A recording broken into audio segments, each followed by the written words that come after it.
무당이 될 수밖에 없었던 운명. 이모는 내가 지은 이름에서도 알 수 있듯 전쟁이 한창이던 1952년 강원도 춘천 두메산골 가난한 농가에서 태어나셨어. 예전에도 말했지만 우리 맏벌보다 2살 위시지. 한데 이젠 우리 어머니도 이모를 완전히 믿고 인정하시지만 아직도 한 번도 언니라고 안 불렀어. 내가 어릴 때 하도 대판 여러 번 싸우셔서 자존심 상 꿀리기 싫으신가 봐. 그래도 마음으로 정말 고마워하시고 항상 뭐만 생기면 이모부터 챙기시는데 이제 이모가 자리 털고 일어나시면 두 분 어머니 모시고 여행이라도 가서 묵은 앙금 털고 잘 지내시게 하는 게 내 임무겠지. 지금은 춘천이 아름다운 호반의 도시 뭐라고 하는데 이모는 춘천 얘기만 나와도 진저리를 치셔. 당신의 기억엔 그곳은 가난과 굶주림 그리고 아픔밖엔 없는 곳이기에. 이모네 집은 산골의 화전과 조그만 집 앞 밭을 일구던 아침 먹고 나면 점심을, 점심 먹고 나면 다시 저녁 끼니를 걱정해야 하는 극빈 가정이었대. 하긴 그 시절 그런 집이 어디 한둘이었냐마는 이모는 형제도 많았어. 6남매였다고 하셔. 다 죽고 이젠 이모랑 막내 남동생만 사셨지만 똥꼬 찢어질 만큼 극빈 화전민 집안의 딸이 뭐 먹고 살았겠어. 이모가 지금 저리 비리비리하신 저주의 육신을 가질 수밖에 없는 이유를 난 저기서 찾아. 불쌍한 춘천대. 그런 집인데 전쟁까지 났으니 무슨 좋은 일이 있었겠어? 이모가 당신 얘긴 절대 잘 안 하시는 분이지만 난 함께한 세월이 길다 보니 알게 된 얘기들이야. 심지어는 뜨기 아저씨에게도 잘 안 하시는 이모 과거사. 감자라도 배불리 한 끼 먹은 날은 세상에서 제일 행복한 하루였다고 해. 그런 힘든 삶 속에서도 불행은 찾아오더라고. 그나마 가족의 생계를 책임지시던 아버지가 병으로 돌아가시고 말았어. 도와줄 사람 하나 없어. 어머니가 아이들과 함께 산을 파고 아버지를 땅에 묻었어. 아이들은 아직 일을 할 수 없을 만큼 어려 가족의 생계는 온전히 어머니의 몫이 되었대. 어머니는 새벽부터 밤늦도록 뼈가 가루가 되도록 일을 하셨지만 어머니까지 7이나 되는 대가족의 생계를 이으시기가 너무 힘들었대. 지금 내가 생각하긴 아마 영양실조 같아. 형제들이 하나둘 병으로 쓰러지고 연달아 오빠, 언니가 넷이나 세상을 등졌대. 그리고는 마지막엔 결국 어머니까지 쓰러지시곤 결국 그 해를 못 넘기고는 병으로 돌아가신 거야. 밥도 못 먹는 판에 약인 듯 한첩 쓰셨을까. 이모는 2살 어린 남동생과 함께 9개월 언 땅을 파고는 아버지 옆에 어머니를 손수 묻으셨다고 해. 그리고는 대를 이을 남자아이가 없던 먼 친척이 찾아와 남동생만 데리고 갔대. 둘밖엔 안 남은 남매인데 같이 좀 거두어 주지. 그때 이모 나이 겨우 11살이었다더군. 11살짜리가 그 산중에 혼자 무슨 수로 살아남겠어. 몇 날을 빈집에서 혼자 사는 이모는 드디어 큰 결심을 했어. 서울로 가기로. 서울 가서 말로만 들은 식모살이를 해도 혼자 몸이니까 충분히 살 수는 있겠더래. 이모는 다음날 개나리 보침을 치고 슬픈 기억만이 있던 그 집을 영원히 떠났어. 지금이야 길이라도 좋지. 이모는 꼬불꼬불한 산길을 걸어 서울로 향했어. 차도 별로 없지만 차비라도 있어. 11살 굶주린 소나가 목숨을 걸고 춘천서 서울까지 길을 나선 거야. 길에서 배가 너무 고파 몇 번을 정신을 잃고 쓰러졌단다. 그리고 다시 정신이 들면 길을 나서고 그렇게 며칠을 가다가 어느 날 한 민가를 만났다고 해. 이모는 한 발자국도 더 걸을 힘이 없어 그 농가를 찾았대. 그리고 구걸을 한 거야. 뭐라도 좋으니 먹을 거 좀 달라고. 그 농가 안주인은 이모를 아무 말도 없이 쳐다보더니 방에 들이고는 감자가 잔뜩 든 감자밥 한 그릇과 간장과 김치를 내왔다고 해. 이모가 지금도 얘기하시는 이모 인생에 가장 맛있었던 음식이야. 이모나 나나 감자를 참 좋아하거든. 난분이 폴폴 나는 바삭한 감자를 정말 좋아해. 그래서 어릴 때도 지금도 내가 가면 이모가 간식으로 감자를 많이 쪄주시거든. 이모랑 밥을 먹으면 감자밥을 많이 해먹었어. 근데 감자밥을 하면 꼭 이모는 내겐 국이며 계란 후라이, 고기나 생선을 해주셨는데 이모는 항상 간장과 김치만으로 맛있게 식사를 하고는 하시는 거야. 어느 날 궁금해서 질문을 한 내게 저 얘기를 해주셨지. 이모가 아는 세상에서 제일 맛있는 음식이라며. 내게는 그냥 맛맛으로 먹는 간식일 뿐인 감자가 이모에겐 생명인 거야. 감자를 먹으면 생명을 얻는 느낌이시라며. 아주머니는 자기네도 형편이 너무 안 좋아 누굴 먹일 여력이 없지만 이모를 보는 순간 내가 쫓으면 얘는 죽겠구나 하는 생각이 드시더래. 이모는 그 집에 호이로 밥도 먹고 따뜻한 방에서 하룻밤 푹 자고는 다음날 일찍 다시 길을 나서셨대. 아주머니가 싸주신 소금 가늘한 감자밥 두덩이를 보물처럼 품에 꼭 안고서 말야. 그 두덩이에 식은 감자밥을 아끼고 아껴 먹으시며 또 몇 날을 걷고 걸어 기어이 서울로 가셨어. 하지만 목숨 걸고 찾아간 서울 땅은 이모 생각처럼 적박꿀이 흐르는 파라다이스가 아니더래. 그때가 1962년 일 테니 오죽했겠어. 겨우 전쟁이 끝난 지 10년이 되지도 않은 시절인데 모두 못 살고 모두 굶주리던 시절이잖아. 이모는 한 끼 밥을 위해서라면 자기가 할 수 있는 모든 일을 하셨다고 해. 노숙을 하시면서 밥만 먹여준다면 아무리 힘든 일도 마다 않으셨대. 심지어 일이 없으시면 시장에서 쓰레기도 뒤지셔선 줄인 배를 채우셨대. 그러다 시장통 거지패들에게 구역 침범했다고 죽지 않을 만큼 맞기도 하시고 식모살이라도 하자는 생각으로 서울로 오셨지만 11살 삐쩍 고른 영양실조 소녀에게 집을 맡길 사람이 누가 있겠어. 일할 사람이 넘쳐나는 판에 이모는 서울서도 철저한 아웃사이더로 사신 거야. 그러다 천만 여행으로 조그만 공장에 들어가시게 되었어. 거기서 미싱 일을 배우셨대. 그땐 인권이니 근로자 복지 같은 개념은 아예 있지도 않은 시절이었지만 그나마 사장이 좋은 분이셔서 여공들을 위해 공장에서 가까운 집을 두어 채 사들여서 지금의 기숙사 개념으로 사용을 했나봐. 작은 방 하나에 5명도 넘게 함께 써야 했지만 그래도 따뜻한 방에 몸을 누일 수 있어 더없이 행복하셨대. 밥은 월급 받으면 얼마씩 거두어 제일 어리고 막내인 이모가 거의 도맡아 하셨대. 거의 콩나물에 김치 하나, 어쩌다 고등어나 꽁치, 갈치. 지금은 비싼 생선인 고등어나 갈치가 그 시절엔 제일 싸고 흔한 반찬이었대. 그리고 동태찌개 정도인 소박한 밥상이었지만 이모는 너무 행복했다셔. 그냥 밥을 배불리 먹을 수 있단 거 하나만으로도. 그때의 공장 일은 지금의 기준으로 보면 살인적 그 자체였어. 해도 뜨기 전 아침에 나가서는 밤에 어두워져야 들어오고 시도 때도 없는 야간 작업의 일요일도 일하기 일쑤였지만 그래도 이모는 꽤 안 부리고 열심히 일하셨어. 그렇게 10년을 일하자 이모는 어느새 모두가 알아주는 기술자가 되신 거야. 월급도 많아지고 돈도 좀 모으시고 몸도 좀 편해지셨어. 밑으로 거느린 직공들도 좀 있는 반장도 되고. 그러던 어느 날 또 불행이 찾아와. 어느 날 잠을 자고 있던 고요한 밤에 사신이 찾아왔대. 연탄 가스였어. 이모가 너무 머리가 아파 깨어났더니 병원이더래. 그날 밤 가스를 맡은 5명이 다음 날 아침에 아무도 안 일어나는 걸 이상하게 생각한 다른 방 사람에게 발견이 되었는데 그땐 이미 너무 늦어서 4명은 다 죽고 이모만 겨우 숨이 떨어지기 직전에 발견이 되어서 병원으로 급히 옮겨진 거래. 우리 이모 명줄 참 길지? 그렇게 이모는 질긴 명줄을 이어가셨어. 근데 그 사건 이후로 이모에게 이상한 일이 일어나기 시작했어. 이모는 병원의 만류에도 불구하고 하루 만에 퇴원을 하셨대.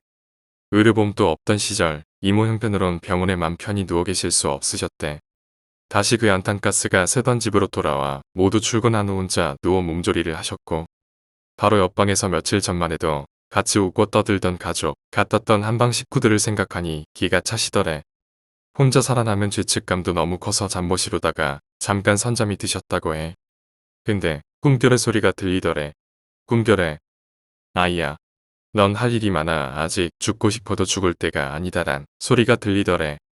그리고 잠에서 깨서는 그냥 자신이 너무 거기에 대해 너무 생각해서 환청이 들린 거라 생각하셨어. 특별한 일도 그 뒤더는 한동안 안 생겼고 사나운 몸을 추스린 후 이모는 일상으로 돌아갔어. 다시 공장 일을 열심히 하며 있겠다고 더 일에 열중하신 거야. 그렇게 얼마간 지난 후 이모에게 슬슬 일이 생기기 시작한 거야. 이모가 잠이 들면 꿈인지 현실인지 모르게 많은 사람이 꿈속에 나오더래. 그리고 그 사람들 하나하나가 다 이모에게 서로 어필을 하더래. 넌 날 받아 모셔야 한다고.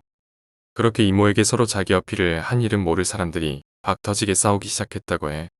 그 사람들은 서로 이모를 차지하려고 구애를 한 신들이었고 이모를 사이에 두고 신들은 전쟁을 시작했어.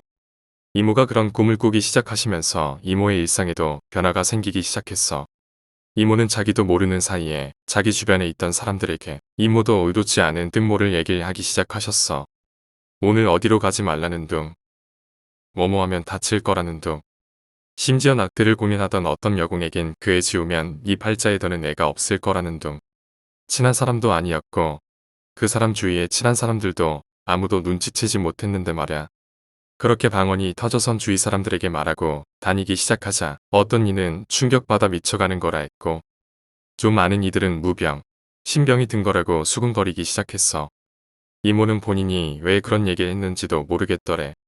그냥 자기가 아닌 다른 누군가가 자기 몸만 빌려 얘기를 하는 기분이더래. 그 와중에도 이모는 잠만 들면 꿈속에서 사람들이 나와 싸우더래. 옛날 갑옷 입은 장군 복장을 한 사람, 선비 복장을 한 사람, 화려한 관복을 입은 사람 등등. 이모는 잠을 제대로 자질 못해 안 좋은 몸이 더 안 좋아지셨어. 어떤 날은 미싱 작업 중 졸다가 자기 손가락에 박음질도 하시고 곁에서 지켜보던 오래같이 지낸 친구들이 이모에게 무당을 한번 찾아가 볼 것을 권하였다고 해. 이모는 처음엔 완강히 거부했대. 험난한 인생 어떤 도움도 없이 스스로의 힘으로만 살아남으신 이모는 그 시절엔 철저한 무신론자셨다고 해. 신은 개뿔, 똥이다 하는 마인드로 사시는. 하지만 실제 자신에게 일어나고 있던 일이며 매일 잠만 들면 꿈속에서 난리가 나니 이모도 마냥 손 놓고 기다리실 수만은 없으셨대. 그래서 한번 속는 셈 치고 가보전 마음을 굳히셨는데 이모는 그때 처음엔 몰랐던 사실을 깨달으셨대. 매일 꿈속에 신들이 나와서 UFC를 여셨는데 하루하루 날이 지나면서 신의 숫자가 하나 둘 줄더란 거지. 떨거지들은 KO 당에 떨어져 나간 거지. 그러던 와중에 이모는 드디어 무당집에 가시게 되었어. 근데 그래도 처음인데 제대로 찾아가셨나봐. 이모가 무당분께 들어갔는데 이모를 본 무당이 깜짝 놀라며 벌떡 자리에서 일어나시더래. 그리고는 공손히 이모에게 앉을 걸 권하시더래. 이모는 자기보다 나이가 20살은 많아 보이는 무당 아줌마가 자기에게 그러자 그게 너무 불편하시더래. 그래도 앉아서 얘기를 하려 하자 무당이 먼저 얘기를 했다고 해. 이모는 아무 얘기도 하지 않았는데 신병이십니다. 내림받으시는 거 외엔 방법이 없습니다. 그리고 그러더래. 신기가 가득 차셨다고 이 정도면 내림으로 신받으시는 방법 이외엔 딴 방법은 없다고. 그럼 그걸 해주실 수 있냐고 이모가 물은 거야. 사실 그때까지도 이모는 불신을 하고 있었다고 해. 그 굿하게해서 자기한테 돈 빼달려고 수 쓰는 거라고. 근데 그 무당 아줌마가 하시는 말씀이 너무 뜻밖이더래. 어찌 감히 제가 신 어머니가 되겠냐고. 저보다 훨씬 무력이 세신 분을 신 어머니로 모시고 내림 받으셔야 제대로 받으신다고 하시면서 말야. 그러면서 한 분을 알려준 거야. 서연 이모 엄마. 이모는 주소랑 연락처 받아 들고 나와 집에 와서도 고민을 참 많이 하셨다고 해. 그 와중에도 잠만 드시면 타이틀 매치가 벌어졌대. 그리고 벌써 와중에 많은 떨거지 신들이 떨어져 나가고 꿈에 나오던 출연자들의 숫자도 확연히 줄었다고 해. 이모는 어느 쉬는 날 정말 큰 마음을 먹고는 무당 아줌마가 건네준 주소를 찾아 나섰대. 내비도 없던 시절 주소 하나 달랑 들고. 근데 그 동네를 가니 요즘 내비보다 더 정확하게 그 집을 찾아가기 시작한 거야. 그냥 느낌이 딱 오더란다. 그렇게 골목을 누비다 도착한 곳이 그 적어준 주소더래. 그리곤 집에 들어가려 사람을 청했어. 그냥 겉보기엔 평범한 그 시절 가정집인 그곳은 인기척이 없던 거야. 한참을 그 집 앞에서 서성이던 이모는 급기야 걸음을 돌렸어. 그래도 마음 한구석에 기대가 컸던 이모는 실망도 크셨대. 그리 용하다고 하면서 자기 울고도 모르고 자리를 비웠나 하는 생각에 배신감마저 들더래. 이몬 다 잊고 살 때까지는 열심히 살리라 결심하고 발길을 돌리신 거야. 그렇게 터벅터벅 힘없이 걸어 버스를 타려고 정류장으로 향하던 때였어. 이모가 가던 길 반대편에서 웬 아줌마가 허겁지겁 오시더래. 그리고 둘이 스쳐 지나갔지. 그런데 이모가 그 아줌마를 지나는데 서늘한 기분이 들었어. 그리고 둘이 엇갈려 몇 걸음 안 가서는 그 아줌마가 이모를 급히 불러 세우더래. 처자, 나 좀 봐. 그러시더니 아무 말 없이 이모를 이모저모 한참 살피시더래. 아무런 말도 없이 말야. 그리곤 입을 떼시더래. 너, 내 신딸애라. 그리고 그러시더래. 사람이 살면 흔적을 남기고 가야 하는데 말년에 너 만난 건 내 마지막 일인 것 같다고. 근데 더 웃긴 건 우리 이모야. 그 얘기를 들었을 때 세상서 느껴보지 못한 제일 편한 기분이더래. 그냥 그분이 내 엄마 같은 기분. 이모는 그 얘기를 듣고 다니던 공장을 미련 없이 그만두고는 그 집으로 들어가셨다고 해. 그날부터 그분의 신딸로 사신 거지. 그 집에서 사시면서 제대로 된 무당이 되기 위한 수업을 하신 거지. 이모가 그때 집에 갔을 때 못 본 건 신한마인 서연이 이모네 엄마가 기도 가셨을 때 간 거였는데 엄마 꿈에 모시는 신이 오셔 그러더래. 미친년아. 지금 기도하고 있을 때냐고. 빨리 집에 가라고. 그리고 이모는 그분의 제자이자 신딸로 사셨대. 신딸. 그거 식모나 별 다른 거 없어. 그냥 그 집 종인 거지. 근데 그때 그 집 외동딸이랑 친해진 거야. 그 양반이 서현 이모야. 신기는 전혀 없어 보이는 그 애가 간혹 툭툭 던지는 한마디가 이모에겐 비수처럼 꽂히더래. 타고난 능력은 어쩔 수 없는 건가 봐. 나 여기서 무속 얘기 좀 많이다. 무당은 여러 의미가 있지만 무당의 제일 큰 의미는 인간사에 관여하고 싶어하는 신들의 욕망이래. 신은 영적인 존재이기에 스스로는 인간의 일에 관여할 수 없거든. 그래서 중간자로 무당이나 다른 영매를 세우는 거야.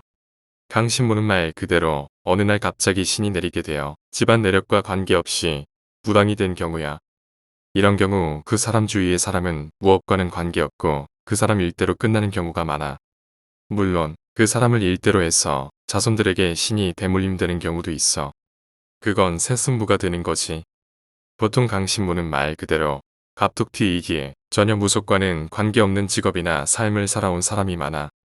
강신무의 경우 어느 정도 이상의 능력을 발휘하는 게 보통이야. 신이 재능 보고 찾아온 경우니까. 대신 신과의 조화를 100% 맞추는 경우는 드물어. 옷으로 따지면 강신무는 브랜드 기성복이라고 보면 돼. 좋긴 하지만 내 몸에 딱 맞진 않아. 내가 아는 강신무의 대표 케이스가 춘천 이모야. 세습무는 집안의 신주를 타고 신이 세습되는 거야.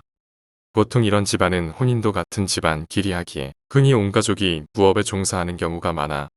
배우자도 아들, 딸도 말야. 지금은 핵가족이라 예전같이 일가가 다 같이 굿을 하는 경우는 극히 드물겠지만 세습무는 원래 제대로 신받으면 통상 강신무보다 세. 대를 걸치며 신 모시기에 적합하도록 특화된 육체야. 당연 싱크로율이 좋겠지. 보통 무당은 신을 담는 그릇이거든. 재능 있는 무고를 신이 미치도록 탐내는 이유도 그릇이기에 그런 거야. 어떤 무당을 만나냐에 따라 신도 잘 나가는 일진이 되느냐, 별 보려 없는 쭈그리가 되느냐 갈리니까.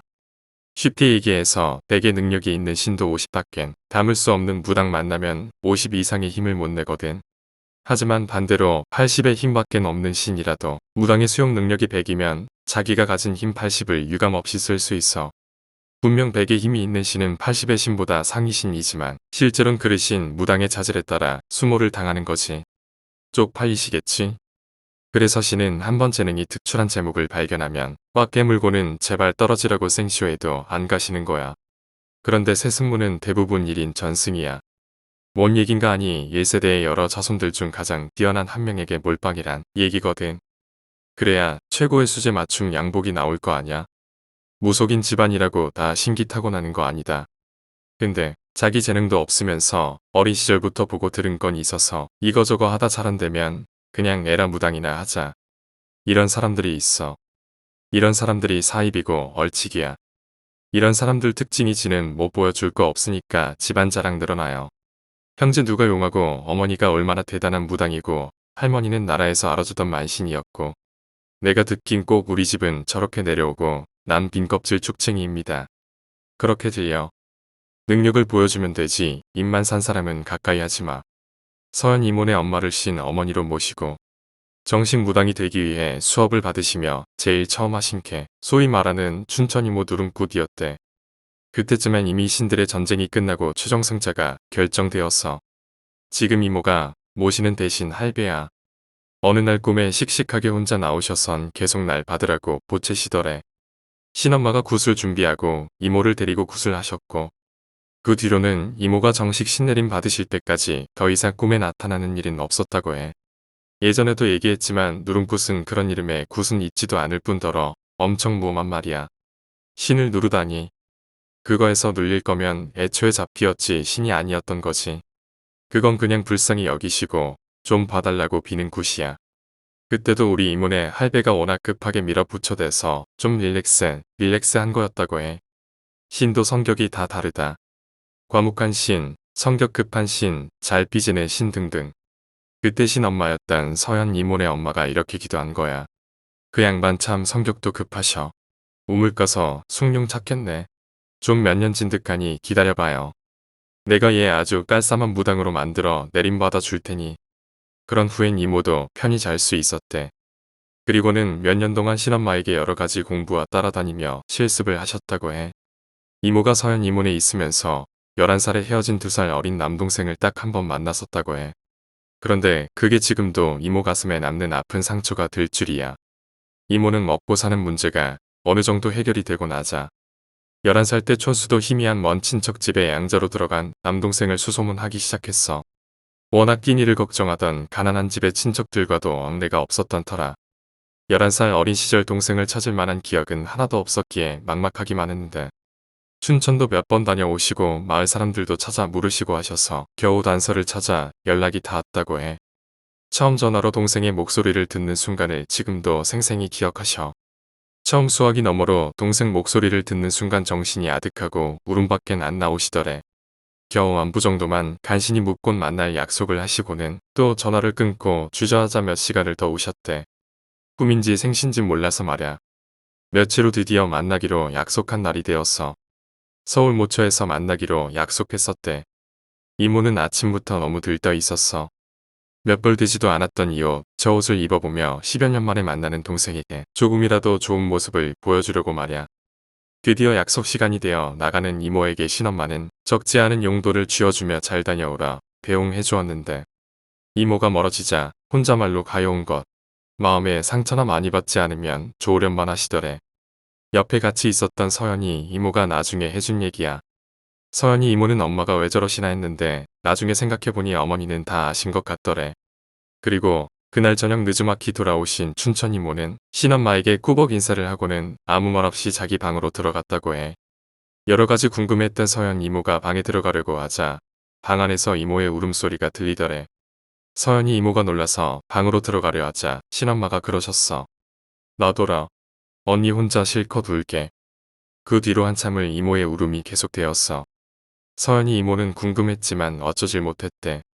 그날 이모는 부푼 마음으로 동생을 만났고 처음엔 참 좋았대. 살아온 얘기도 서로 하면서 핏줄에 대한 그동안의 그리움을 풀었대. 그러다 지금 어찌 사는지 하는 얘기가 나오게 되었는데 이모는 그동안 있었던 일을 조심스레 얘기하며 지금 무속 수업을 받는 얘기를 했다고 해. 그러자 얘기를 듣던 동생의 눈빛이 변하더래.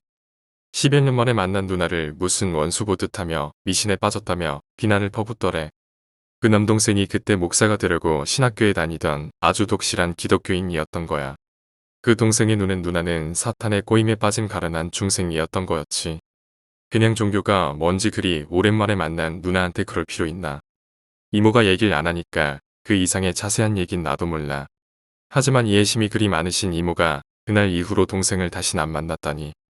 대충 어떤 일이 있었고 어떤 마음일지는 충분히 예상이 가.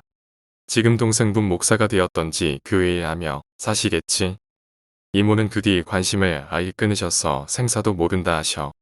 모질 땐 정말 모지셔.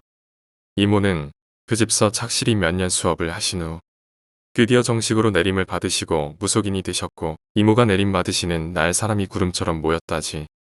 정식 무당이 되실 때쯤 신 어머니이신 서연 이모 어머니가 노안으로 아프셔서 곁에서 몇 년 도우시다가 도저히 부업을 더 하시지 못하고 접으신 후 따로 독립하셨다고 해. 그 후 지금 계신 바로 그 집에 터 잡으시고 그 몇 년 후 둥이를 만나시게 돼. 이모의 슬픔에서도 아픈 일한 시절이지만 이모에게 어찌 기억되는지 짐작을 할 수 있는 일이 하나 있어. 나 어린 꼬마였을 때 하루는 이모가 춘천을 2, 3일 다녀오신 일이 있었어. 나중에 알고 보니 어린 시절 살던 그곳에 양지 바른 땅을 사셔선 부모님과 형제들을 이장하고 오신 거였어. 나도 커서 몇 번 모시고 다녀왔었는데 참 잘 꾸며놨더라. 이모 부모 생각하는 마음이 느껴졌어. 어릴 때 이장하고 오셨는데 얼굴이 상기되어 계신 거야. 왜 그러시나 했더니 날 부르셔서 가보니 이거 보라며 먼 낡은 나무 토막 하나를 보여주시더라. 가만 보니 손으로 대충 얼굴만 깎은 나무 인형이었어. 이모가 그러더라고. 예전 어릴 때 아버지가 깎아주신 인형이라고. 거기 천으로 옷 입히며 놀았다며. 이장하러 가서 집터 둘러보다 찾았다시며 그리 즐거워하시더라. 이모가 세상서 가져본 유일한 장난감이셨대. 정성껏 닦아 이모가 손수 옷에 입히시고 유리 상자에 넣어 가장 잘 보이는 곳에 두시곤 지금도 시간만 나면 꺼내보셔. 인형을 쓰다듬을 때 이모 눈은 항상 애잔한 그리움에 가득하셔.